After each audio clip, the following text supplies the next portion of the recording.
this advice. But I think that when a campaign says we're not getting out, a campaign has a right to at least offer the response in the same breath as a report from the source. And I guess I'm bewildered that there's any distinction between Kasich's rationale. I mean, I understand the poll in Ohio is tightened, but I think Rubio has as much of a rationale as Kasich does to stay in, and I'm befuddled as to why he's so much more offensive to you, Joe, than Kasich staying in.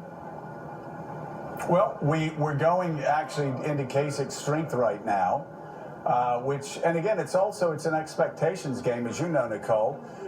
Marco Rubio has been the odds-on favorite from the beginning of this process to win everything.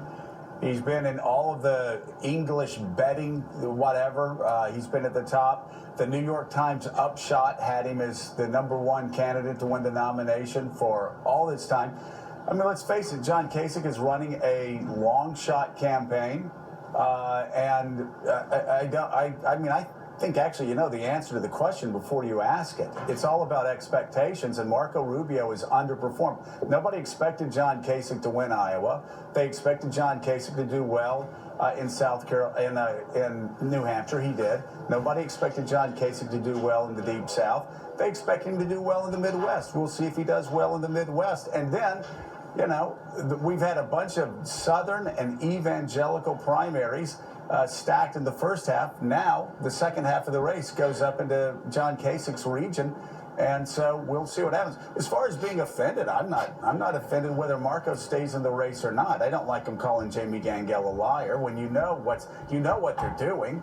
What they're doing is they say, well, we've got an election tomorrow. We can't have these reports out today or nobody will vote for us tomorrow. My only point is neither one of them has a delegate strategy anymore. Neither one of them has a way to win the nomination by accruing 1,237 delegates. Neither, but for Cruz's very recent surge, neither did Cruz until a week ago. So this is a totally different race than the normal kind of races that we cover. And other than their expectations being totally outpaced. Listen, you and I talked off camera and you outed me when I said a few months ago the only people that think Rubio will be the next president are Democrats and reporters. That said, this has turned into a totally different kind of contest where they are staying in to deprive Trump of getting to 1237. And if that's what Rubio wants to turn his cause into, a deprivation strategy, depriving, I don't see any reason why he should get out. But Marco's problem is he is getting worse by the week and not better. No one's getting worse faster than Trump. Trump's got the nation talking about the correlation between the size of one's hands. I mean, that Rubio followed him there is so funny. Just stop. That Rubio gets tagged with that. Nicole, just stop. Marco Rubio is finishing in third place and fourth place. I never will. I never will. I swear. My child runs around the house yelling hands. Come on, Nicole. Come on, Joe. You want to blame Rubio for going to the gutter? He followed Trump there because that's what everyone talks about. I'm talking about numbers, Nicole. Talking about the polls. He's finishing in third and fourth place, okay? Get your Marco Rubio badge off, okay? He's finishing in third and fourth place in every race. He's going to get pounded today. And my whole point has been the same. Another difference between John Kasich and Marco Rubio is that John Kasich doesn't have a political future after this. This is his final run for president. If Marco wants to survive the fight another day, the question I've been asking for a week now is, does it make political sense for him to get out before Florida? Because if he loses in Florida as well as finishes in third and fourth place, because all he's doing is finishing in third and fourth place, why does he stay in the race? That's my question, not about who's been the rudest. That's easy.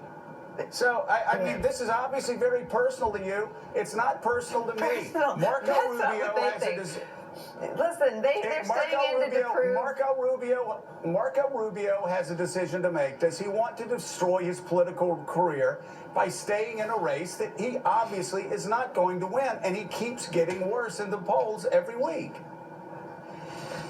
Well, I mean, maybe he will. Maybe he'll read your column and rethink his strategy of staying in for Florida. But I don't think they do, and I think that they recognize that part of their objective is to deprive Trump of his delegates. That could be interesting. I mean, as is.